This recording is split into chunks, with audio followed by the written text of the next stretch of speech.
బాబు ready బాబు. Hot camera action. ట్రైలర్లో నాకు బాగా ఎక్సైట్ చేసిన సీనే ఉంది అంటే కనుక ఇదే భయ్యా. It's an amazing idea. ఈ సీన్ ఏమీ కాపీ కాదుగా, అయినా ఏం పర్లేదు, ఇన్స్పైర్ అయ్యారనుకుంటాం. సినిమా సూపర్ హిట్ అయితే అదే హ్యాపీ. ఏమంటారు గైస్? హాయ్ గైస్, ఎలా ఉన్నారు అందరూ? I hope everybody fine. Welcome back to my channel. దయచేసి నా ఛానల్కి ఎవరైనా కొత్తగా వస్తే కనుక సబ్స్క్రైబ్ చేయండి, లైక్ చేయండి అండ్ షేర్ చేయండి. A few minutes back Devara trailer release అయింది.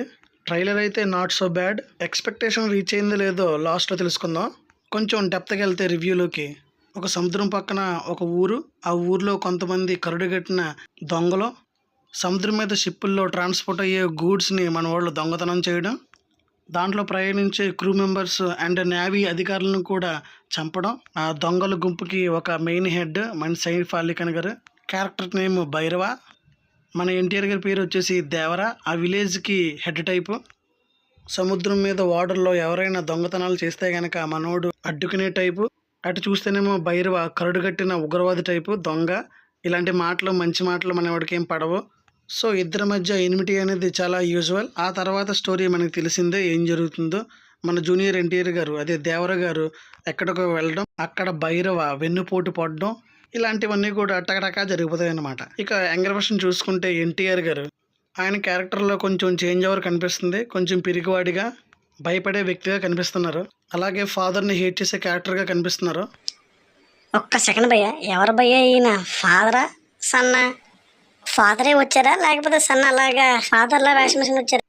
సారీ భయ్య, అప్పుడప్పుడు నా అంతరాత్మ వచ్చేలా క్వశ్చన్ చేస్తూ ఉంటుంది. మీరేం పట్టించుకోవద్దు, కంటిన్యూ చేద్దాం మరి. బట్ మనం ఇక్కడ గమనించాల్సిన విషయం ఏంటంటే, యంగ్ వర్షన్ ఎన్టీఆర్ గారు నిజంగా భయపడుతున్నారా, భయపడుతున్నట్టు యాక్ట్ చేస్తున్నారా? యంగ్ వర్షన్ ఎన్టీఆర్ గారు ఫాదర్కి సపోర్ట్ చేస్తున్నారా లేదా?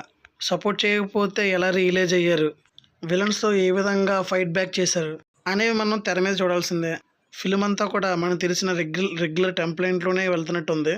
మూవీ స్టోరీ ఎంత ప్రెడిక్టబుల్ అయినా సరే, మూవీలో ఎగ్జిక్యూషన్ బాగుంటే కనుక, సర్ప్రైజింగ్ ఎలిమెంట్స్తో పాటు బ్యాక్గ్రౌండ్ మ్యూజిక్ కూడా తోడితే కనుక, ఎన్టీఆర్ గారి హీరోయిజం అండ్ సైఫ్ అలీ ఖాన్ గారి విలనిజం, వీటితో పాటు ఎమోషన్స్ కూడా పండితే కనుక మూవీ అయితే వేరే లెవెల్లో ఉంటుంది. ఇంకా ఈ ఫిలిం సక్సెస్ గురించి మాట్లాడాలంటే నాకు కొంచెం భయంగా ఉంది. ఎందుకంటే మనకి లాస్ట్ వచ్చిన ఆచార్య మూవీ అలా ఉంటుంది. మరి సైఫ్ గారి హెయిర్ కట్, ఆచార్యలో విలన్ అయిన సోను సూద్ గారి హెయిర్ కట్ కొంచెం దగ్గరగా ఉన్నాయి. ట్రైలర్ మొత్తం మీద నాకు నచ్చిన పాయింట్ ఏంటంటే, డైలాగ్స్ చాలా బాగా ఇంపాక్ట్ఫుల్గా ఉన్నాయి. ఫైట్ సీక్వెన్సెస్ కూడా బాగానే ప్లాన్ చేసినట్టుగా ఉన్నారు. ఎక్కువ బ్లడ్ షెడ్ కనిపిస్తుంది. సీజీ వర్క్ అక్కడక్కడ తెలిసిపోతుంది. మనం ఇప్పటివరకు మాట్లాడుకున్నది పార్ట్ 1 గురించి.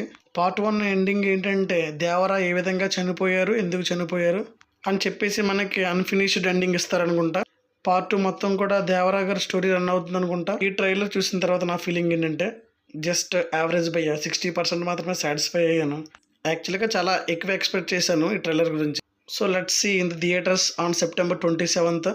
I hope Devara will be a blast. Otherwise Acharya 2. Trailer గురించి మీరేమనుకుంటున్నారో కమెంట్ చేసి చెప్పండి. Thanks for watching. ప్లీజ్ భయ్యా నా ఛానల్ సబ్స్క్రైబ్ చేయండి, లైక్ చేయండి అండ్ షేర్ చేయండి. Thanks for watching. జై హింద్.